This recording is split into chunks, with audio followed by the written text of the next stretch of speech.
La posizione del Veneto è stata chiara, nel senso che nel mio intervento ho detto guardate, noi abbiamo necessità comunque di avere, diciamo, delle misure, di adottare delle misure come Veneto, e ho anche detto guardate, noi abbiamo anche necessità di capire se si chiude questa partita nazionale, se no le adottiamo direttamente, visto considerato che il fine settimana si avvicina.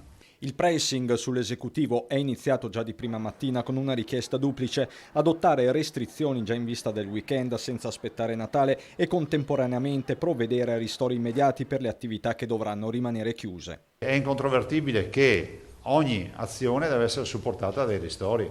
Una posizione chiara che arriva nelle ore in cui il Veneto supera i 200.000 contagi dall'inizio della pandemia, con una pressione che continua a rimanere elevata sugli ospedali, dove però la disponibilità di posti letto è di circa 4.000 unità. Su 13.820 letti disponibili, spiega Zaia, circa 9.800 sono quelli occupati, poco più di 7.000 da pazienti ordinari, il resto da soggetti Covid. Ma non sono solo i dati attuali a spingere il governatore a chiedere misure restrittive, quanto le prospettive per gennaio, con la coincidenza di vaccinazioni anti-Covid, riapertura sempre meno certa delle scuole superiori, picco dell'influenza stagionale. Il personale che dovremmo utilizzare per la campagna vaccinale in maniera importante è comunque personale della macchina sanitaria.